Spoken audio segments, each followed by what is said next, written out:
All right. Hello and welcome to Rest Here Podcast, episode 7. I almost said the name of the other one. Which we do all the time. I'm Jeremy. This is Alyssa. I'm Alyssa. Hi. How you doing, Alyssa?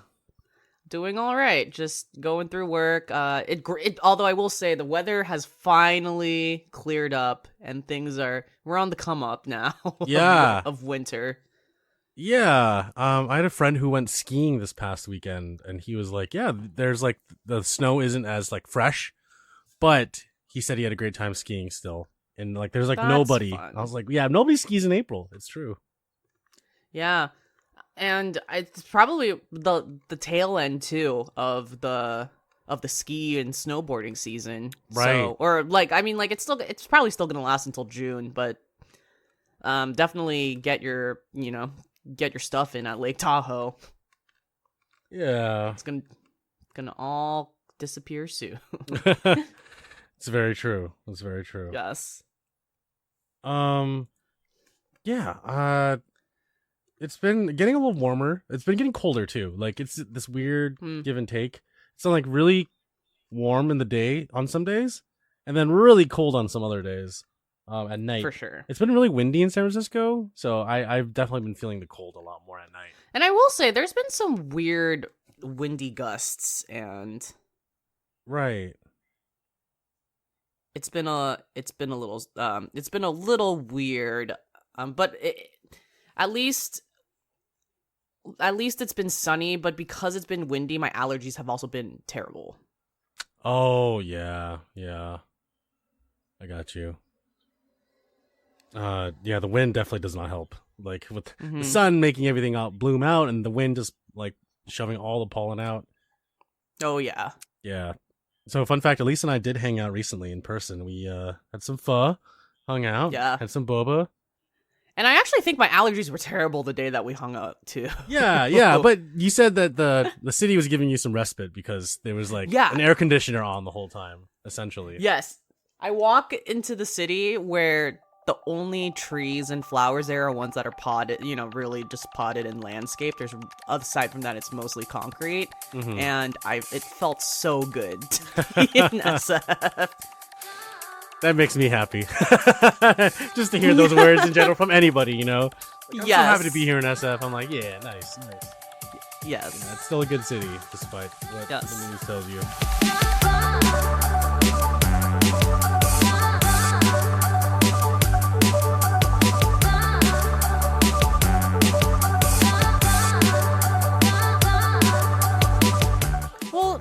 The thing is that the news only tells you, like, all of the concentrated areas where there are certain things happening is, the Tenderloin or downtown, which is very similar to every other city in the United States and the world, where most likely a lot of that crime is happening in downtown. And there's other neighborhoods in SF that you can explore. So, obviously, there are things in downtown that can be improved, but everywhere else, every other neighborhood that just is in SF is kind of just the way it's always been, in my opinion. I feel like just overall, the city has been doing an okay job in managing things. And yeah, like you said, there are areas where it's much nicer and safer. At least that's what I feel too. Like the western part of San Francisco definitely feels more homey and feels more like what San Francisco is supposed to be, at least with the culture and everything. I was hanging out in Golden Gate Park recently, and it very much has stayed the same. And just the spot of Irving, Judah, which is where we hung out too when we got dinner. That part was great. It's Yes. Lots of good food. A lot of restaurants that survived the pandemic, and there are some new ones that were popping up here and there. Yep. And then also North Beach. I feel like North Beach has kind of stayed the same in a good way. I like North Beach. I like Little Italy. I like Chinatown. I like that area. Yeah, same. There's a lot of food culture there, which I think is great. I agree. Before the podcast started recording, I was just telling you about the Knuckles show, and I believe know. And I believe you were watching the Fallout show as well, or you watched the Fallout show. So I didn't start it, but I want to give it a shot because I heard it does a really good job just kind of creating a new storyline, but also being in that Fallout world. I've heard good things about that show and how it does the show justice, just as the Last of Us did. Yeah, that makes sense. I mean, I feel like in general, a lot of video game properties that are being adapted into TV shows and movies are getting a proper treatment. Yes. And probably because of the criticism that's happened for so long of just how shitty a video game adaptation is. Right. And then now it's like the people that are real fans of this content, they're now of the age where they can produce these things. They're in these positions where they're like, I'm a fan. I've always wanted to make this. Let's make it, but let's stay true to the roots of what this is. And, you know, no one knew that the dude who made Chernobyl would be making Last of Us TV show. It's like, what? Where does that translate? But then he's a huge fan of the games, and he asked Neil Druckmann and Naughty Dog to help out, and like that's more than anyone can ask for. You ask the creator, all the creator has to do is ask, like the creator of the show, the showrunner, all they have to do is ask the creator of the games and the original media to just do that, you know, like more of that, please. Essentially, it's like, you know, exactly right. And I did like a lot of the twists and turns they did on the Last of Us show. Really excited for season 2 and seeing what they're going to bring and what they're going to be changing. It's going to be really intense and very emotional. I can't wait. Yeah, me too. I will say, I think that although many people don't like The Last of Us 2, I think that storyline is going to play well in a TV show format. Agreed. It might not be good for the video game, but when I think about the varying plots and characters, I think it makes sense to have it in a TV show. Yeah. Yeah, exactly. Especially with like having 2 protagonists and all these different side characters who could contribute to something and how far they're going to go. Exactly. I assume that the whole series is going to be around 3 seasons, and then they're just going to end it. I think they're. I heard they're splitting The Last of Us 2 into 2 seasons. Oh, perfect. Okay, that makes sense. Yes, because The Last of Us 2 is a really long game. Yeah, it's definitely way longer than the first one. Yeah, going back to the Knuckles show, started the first 2 episodes literally before recording this podcast. If you're fans of the movies, I have to say they're more of the same. The show definitely feels like a really, really drawn out movie, or like a very drawn out part of the movie, which is not a bad thing. I think it, because the director of the movies also is like behind the show as well. It's the same cast, the voice acting cast, and some of the same characters, live action characters as well, which is really nice to see. A lot of different plot points from the games are being used as well, or not plot points, rather references from the games are being used as well in the show, which is really fun to see. But overall, the humor is definitely geared towards children. I mean, the movies themselves are definitely geared towards children. That's the whole audience. There were a lot. I felt like there were a lot of things in the movies that were adult friendly too, or at least had some parts of the movie that felt like adults would enjoy it more. So I was really eager to see some of that being put into the show. Now that the show is a very long, each episode's like 20-30 minutes, so you get more character development and more time for jokes and more time for things like that. So there are some, not specifically adult humor, like no raunchy jokes or anything like that, but it's humor that is going that adults would find funny. That's the whole point of it. And I'm definitely curious to see more and where they're gonna go with the rest of the show. But right now, the first 2 episodes for me personally, I was just not feeling it too much. There were a couple jokes. I was like, oh, that's pretty funny. And some of the voice casts, I was like, whoa, they got this person in? That's crazy. But for the rest of it, I was like, okay, I definitely see this as being geared towards children. A lot of the dialogue for the villains and a lot of the exposition is just like talked about out loud. And I'm just like, okay, I get it. I get it. And the show is assuming that this is for children. This is like for little kids who don't know any better, who need their hand being held. Mind you, my brother and I, who I'm watching this with my brother and I had just come off of watching Succession, which is one of my favorite TV shows of all time. It like great writing, really good character development. I'm not trying to compare Knuckles to Succession. You absolutely cannot compare those because one's based off a video game, one's based off of like not a video game at all. One's just based off of an original idea, you know.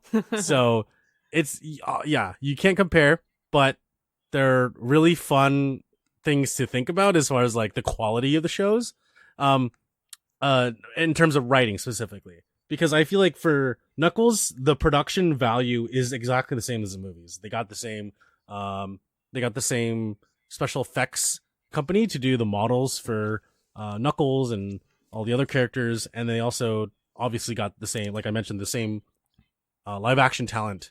So everything's almost the same, but then the writing is definitely like for a younger audience, which is fine. But yeah, again, to reiterate, I just feel like there were some things that I thought I would find personally funnier, but that wasn't the case. I'm not saying I'm disappointed.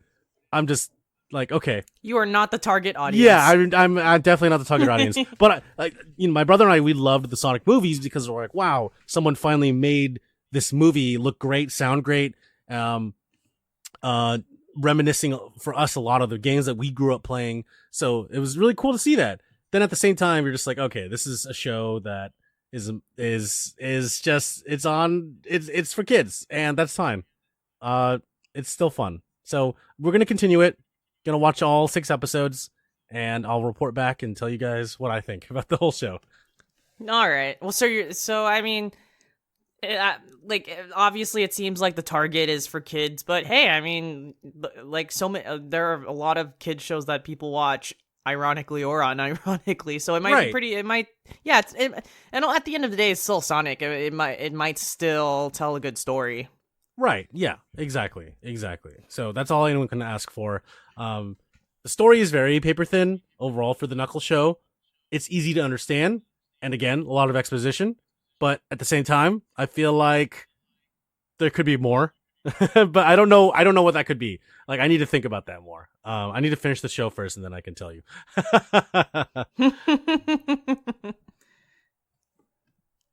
Can I tell you something that I went back to after decades? Okay. Is this Naruto? Is this an anime?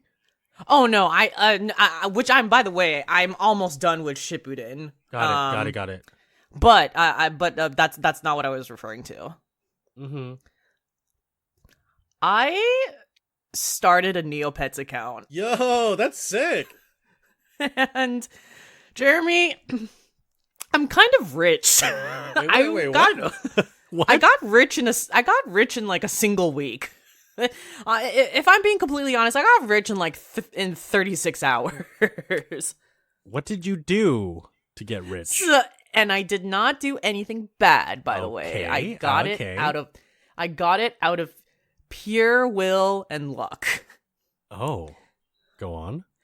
So, for people who don't know what Neopets is, it's similar to Gaia Online or like a Maple Story or whatever, where you just sort of like it's really just an online flash game, and you can have you kind of live your life where you can have Neopets, basically pets of just like different creatures and animals, and make money. You can decorate your pets. You can make a Neo home. You could battle other people. It's really like Neopets is what you make of it.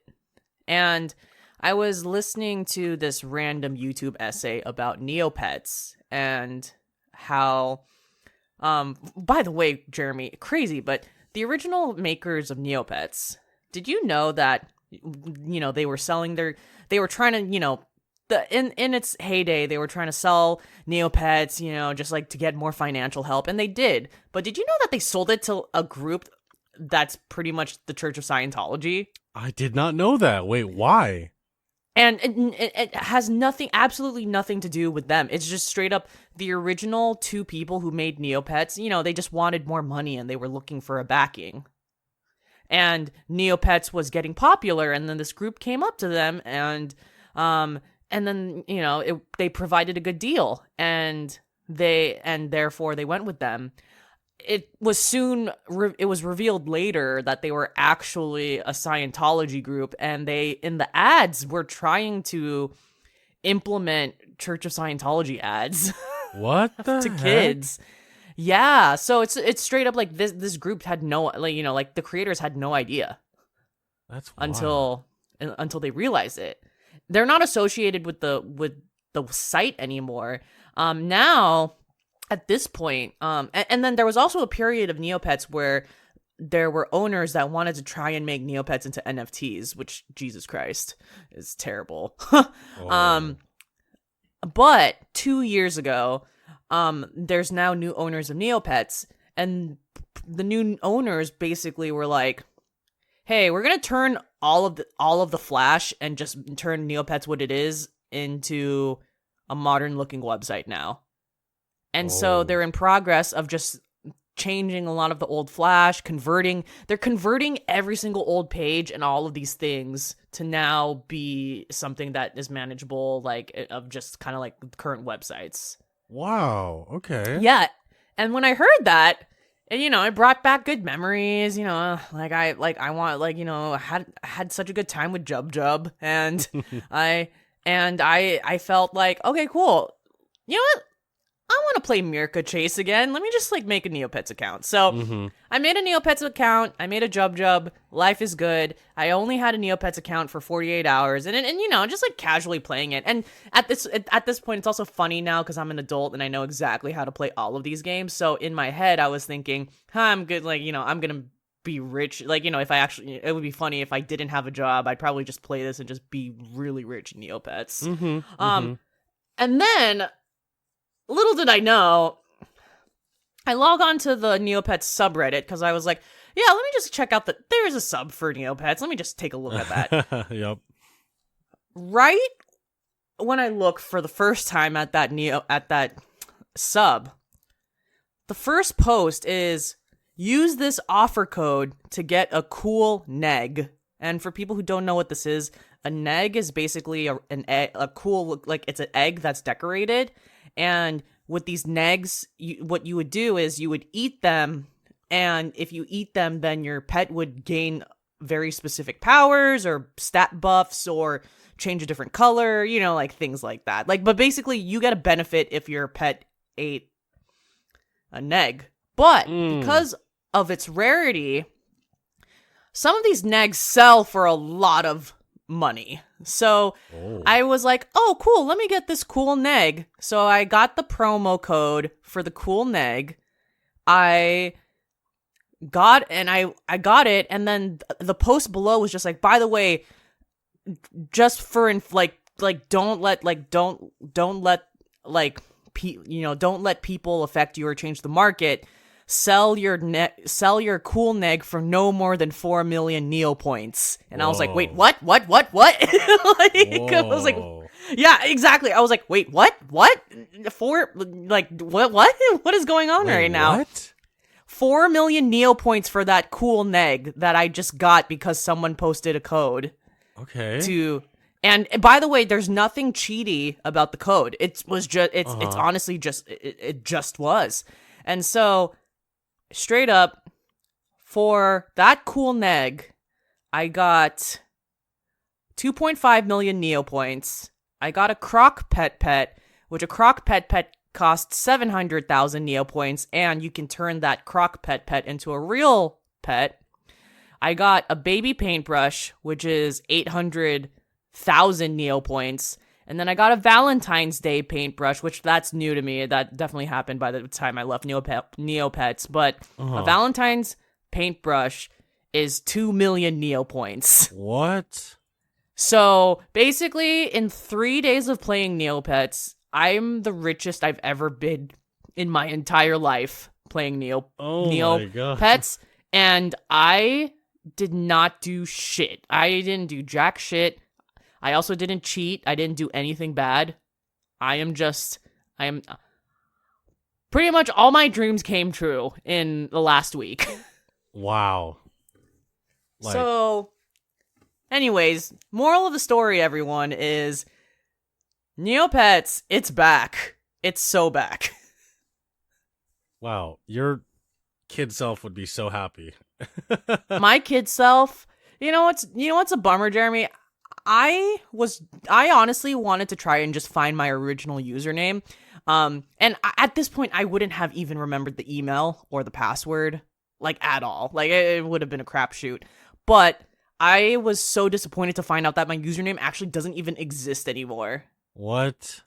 Like, I almost wonder if it got banned for what? I don't know. Like, maybe, I have no idea. But yeah, my username straight up doesn't exist. Which is crazy because I don't think they delete usernames on Neopets. Like, it's just like, I'm pretty sure there's like some Neopet accounts that are probably like 20 years old, but. Right. But yeah. Anyways, I'm rich, and this year is gonna be the 25th year of Neopets. Oh.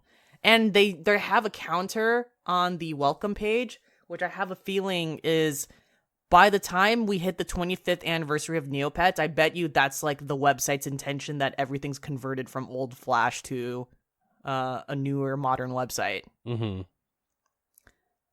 And that's my Neopets update, everyone. Wow, I did not expect that in today's podcast. Yeah, and for the record, neither did I, but here we are. Wow.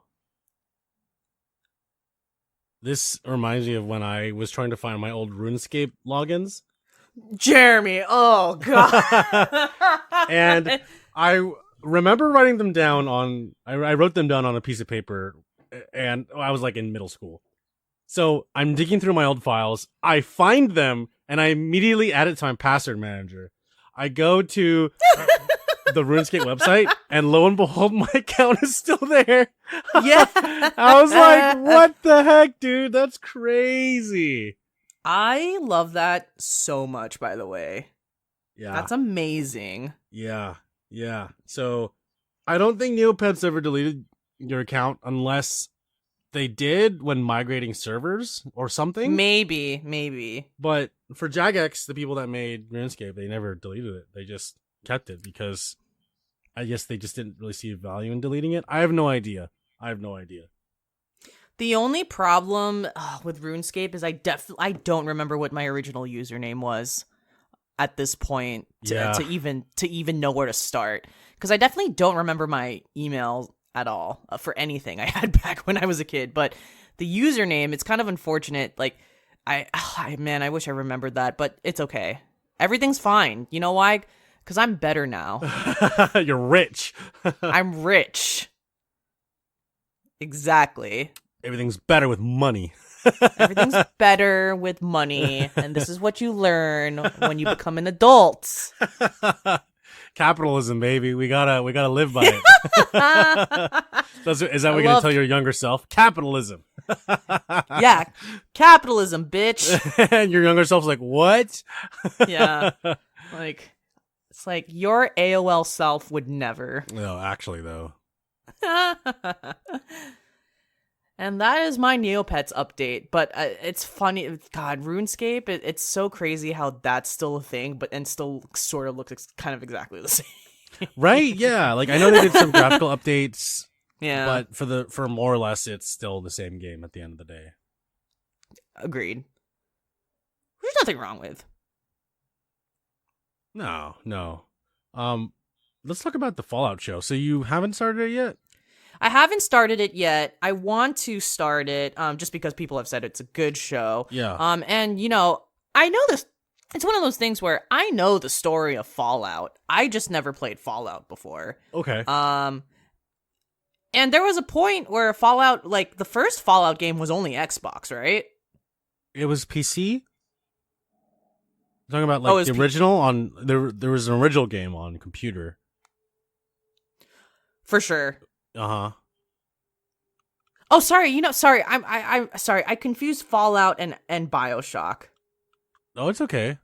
Yeah. Which BioShock's the one that was on Xbox. Either way, the story is still, I've never played Fallout before, but like very much like, if you're in video games, you know what Fallout's about, more or less. Mm-hmm. But I'm very curious to watch the show. I heard that if you're a fan of the games, then there's like a lot of references. Like, of course, right? Yes. And they change a little bit of lore here and there. That's what I read as well somewhere. It's like some of the lore from the actual universe has changed a little bit. I don't know how I feel about that yet. I have to watch it.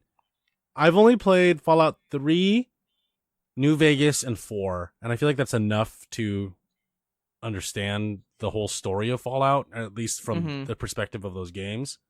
For sure. And yeah, I'm curious to start it too. A lot of people have said good things, and they said that it's pretty faithful. So that's good to hear. Those are really good things to hear. I'll check it out eventually. Yeah, I recommend you play at least one of the games, at least 4. I'm definitely not gonna. I know. It's a big ask, but maybe try to play one game before, or maybe the show will inspire you to play a game after. Who knows? And like, question, yeah, is everything released at once or weekly? The Knuckles show was released all at once. It kind of just dropped all the 6 episodes. Oh, it's only 6 episodes. Yeah, the Knuckles show 6 episodes. The Fallout show is 8 episodes. Do you know if the Halo show was good? I've heard very negative things about it. Okay, God. Okay. Good to know. from friends, from my brother. Yeah. Everyone just says that it sucks. Yeah, for sure. I don't blame you if you want to start it and try, but I feel like... I don't even have Paramount Plus, so well, that will save you a step. Yeah, if you ever do start it, let me know. I have no interest in watching that show. I just know that in the very beginning, the Master Chief like takes off his helmet, and which is like, a big thing in the games, which is we never see his face. So it's just weird and polarizing for fans of the show because one, you can't really have the protagonist in a mask the whole time, for sure, and 2, it's like defeating the purpose of who Master Chief is, because he's an icon for the people of Earth and also for the Covenant. Like he's feared as like this armored devil in a way. Yeah, a lot of good TV. Honestly, a lot of interesting TV that's out right now. The writer's strike will hopefully give people perspective, and we'll see a lot better content in the future. For sure. So, aside from TV shows, what are you playing right now? So I'm playing Like a Dragon Animal Crossing right now. Oh. And which is also for people who have reached that chapter, is called Dondoko Island. And there is a point where you're probably I'm on chapter 8 now of Infinite Wealth. And as you all probably are aware, and Jeremy, you're probably aware of this, there's a point where you're kind of like, man, I'm doing so much and I'm still broke in this game. Yeah. And then one day you meet some very furry mascots that take you on a journey to a place called Dondoko Island, which is a resort island. Which, by the way, how you get there is like, it's really amusing how I even got there, because I feel like it was a bait and switch of, I thought the sub story was gonna go a different way, and then all of a sudden I'm on Dondoko Island and I'm like, what is happening right now? There's trash. And so Dondoko Island is Animal Crossing in Infinite Wealth, and it's the best thing I've ever done in my entire life. I've spent the last 2 weeks basically cleaning up trash and building my house and helping build a resort on this island, and I've pretty much cleared a lot of the main area. I fought so many bad people. I have a very nice plaza, and I've set so many things up that now people are visiting and telling me they're having a good time. Oh. And my rank is going up. My resort is becoming more popular, and this is the most money I've made in the game. Wow, nice. Yes. In fact, I forgot what infinite wealth is about. I don't know what's going on right now.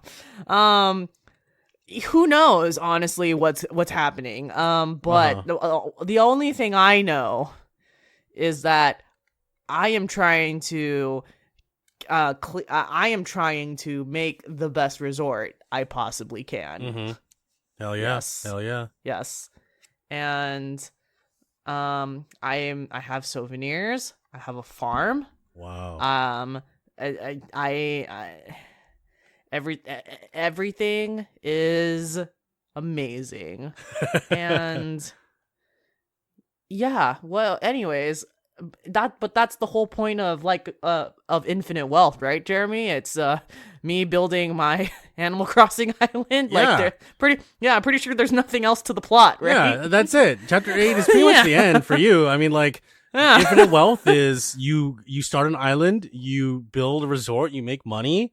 That's the wealth part. And the infinite part is just is having a good time. Infinite happiness, infinite wealth. Exactly. And I think that is the whole point of the show. And I'm having the time of my life. We should pull a bait and switch. We'll do a Yakuza. We'll do a Like a Dragon Infinite Wealth spoiler cast, but we just talk about Dondoko Island the whole time. The whole time, and everyone's like, "When are you gonna talk about the story? What do you mean story? There's no story. Yeah, the story is I did this on the island today." Yeah, exactly. It's so funny because you can probably see the amount of hours that I've played on this game, and I think it's safe to say at this point, maybe almost half of it now is on Dondoko Island. It's like 50% Dondoko Island. You're like, oh, okay, cool. Yep. Yeah. The real game. The real game here. And that's where I'm at, and everything's great, Jeremy. I will say, by the time you get to chapter 8, things in the storyline get are pretty interesting because you're currently on chapter 5. Right? Yeah, I'm on the beginning of chapter 5. I have not gotten Dondoko Island unlocked yet. Who have you met so far? Chitose. She joined the party. Cool. That's about it. I mean, okay. Yeah. That's about it. I have been buying a bunch of blueprints for Dondoko Island in anticipation because I already know it's coming. I know it's coming. It's coming, all right. Oh yeah, I'm excited. Yeah. Other than that, I'd rather not say who I met, just for spoilers' sake. So yes. Basically to quickly tell you where I am in the story, I'm starting out chapter 5, and we are looking for someone. Yes, we are. Yes, that's all I could say, which is very vague and very basic, if you know what I'm talking about right now. But it is what it is. That's it. That's all. It is what it is.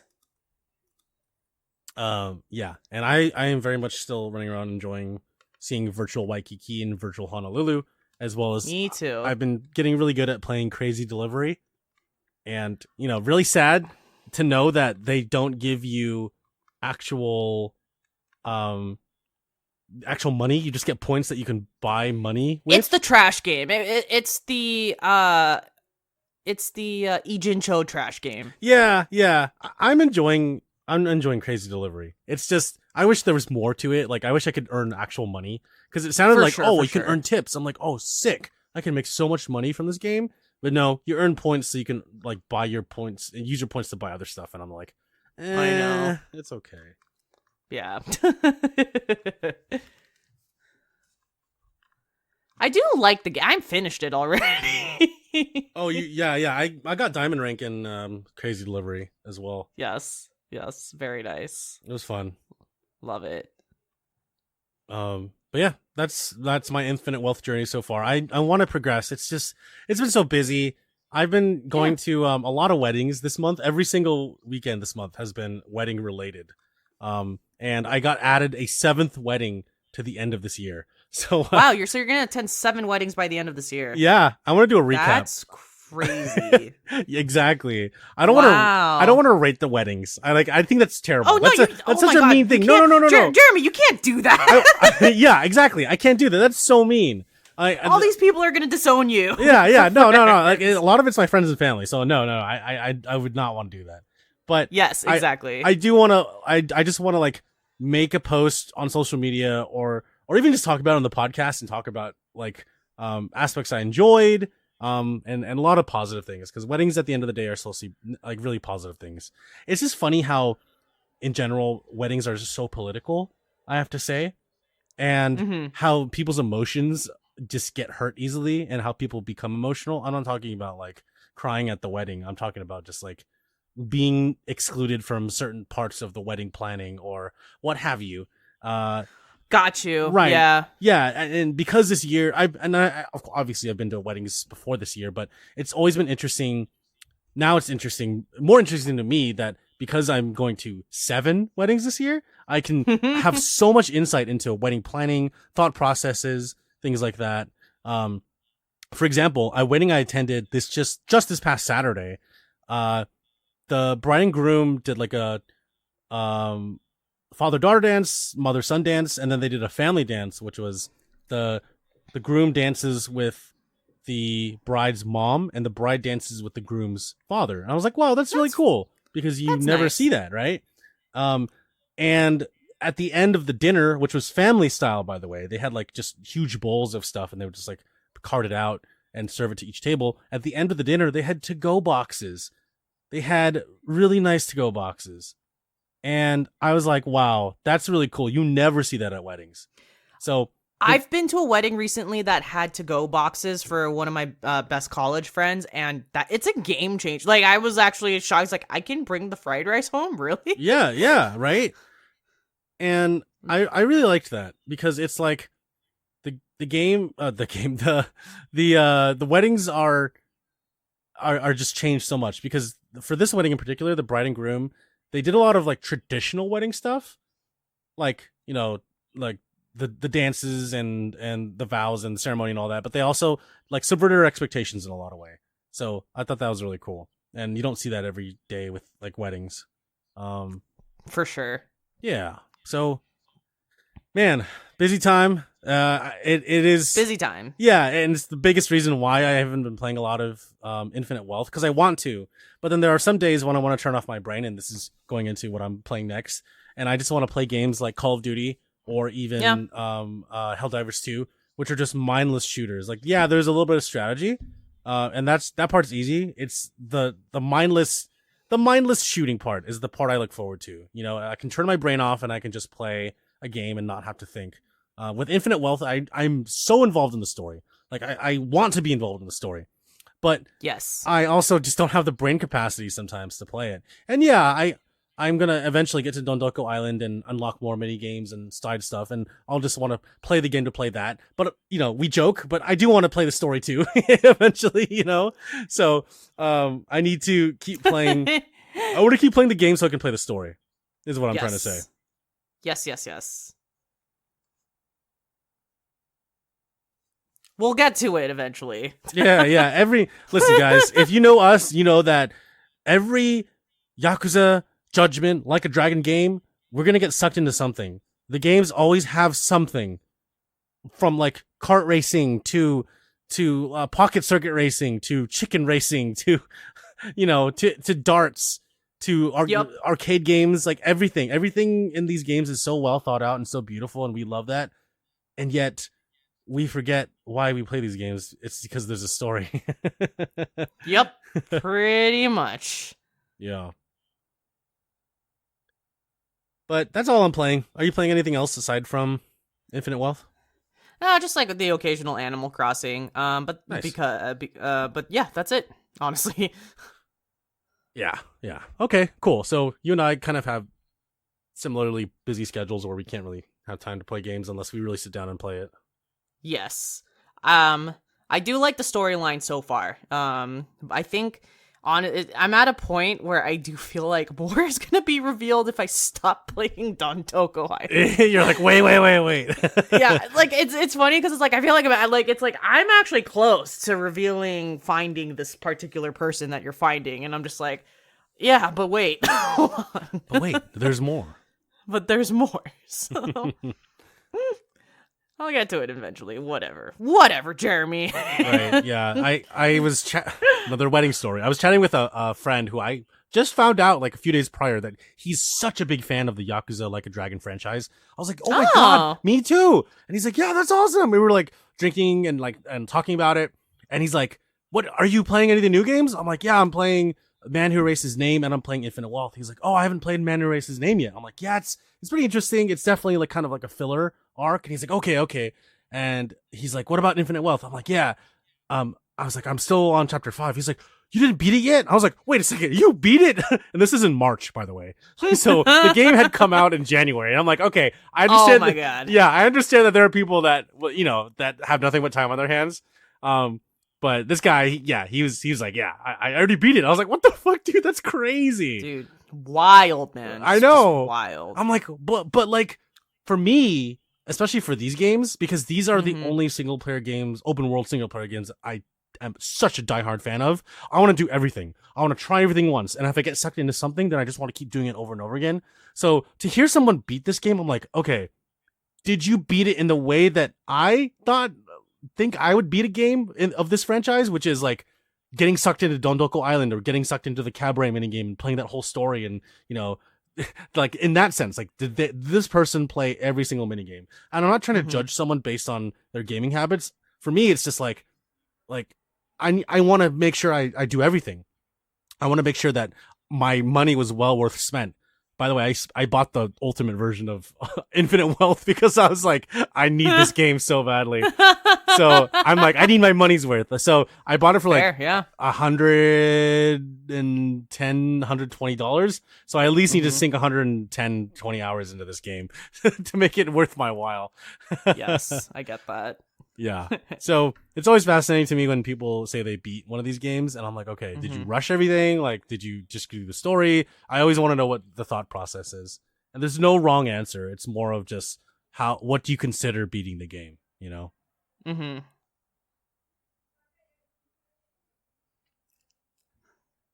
All I know is, Jeremy, I am fulfilled.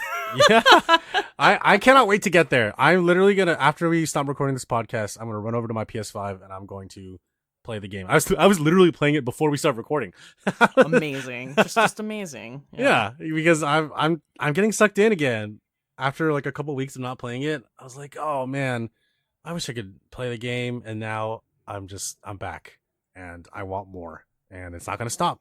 It's turning into a Yakuza 0 situation where I'm just like, I can't stop thinking about this game. I need to keep playing it. Yes. All right. Yeah. Were there any news topics you had? No, I don't really have any news topics. I just apparently Stellar Blade's good. That's all I got. Yeah. Awesome. Cool.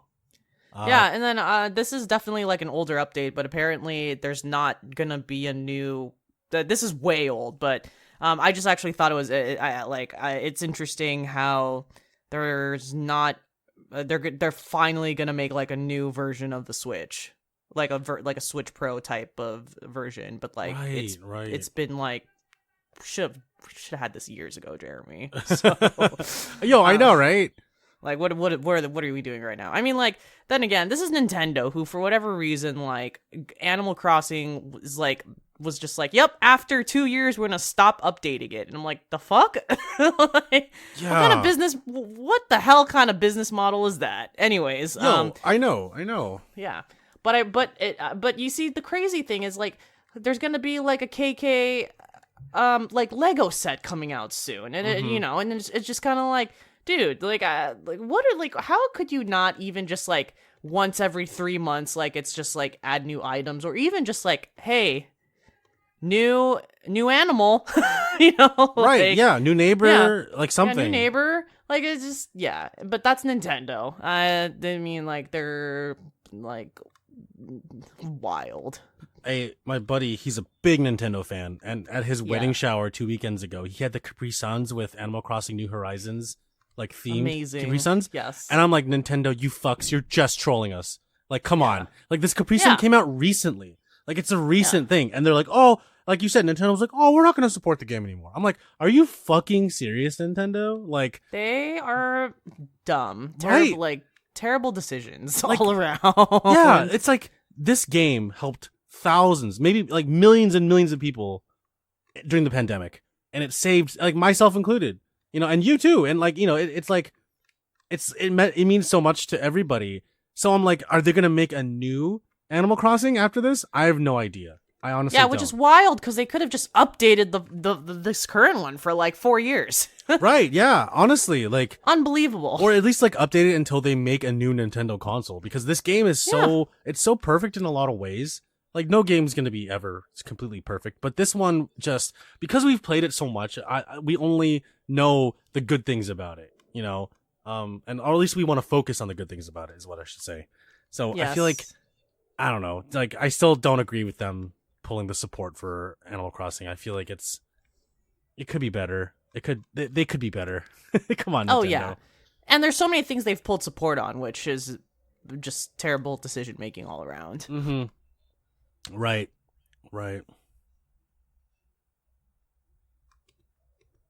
But yeah, so if there's no other news, there are no comments either. But if you'd like to send us one, you can email us. restherepodcast@gmail.com. Again, that's restherepodcast@gmail.com. Send us an email with any of your comments or questions, and we'll read it on the podcast. You can also go to our website, restherepodcast.com. And if you click on the top left-hand page that says Pages, it'll bring down a drop-down menu. Click on Contact, and you can feel free to comment on any of our Podbean episodes. Or you can find a link in that same page to join our Discord community. Or you can leave us a review on Apple Podcasts. Or just comment on any of our YouTube videos. We're around. We'll read everything. We see everything. And yeah, that's about it. That's it.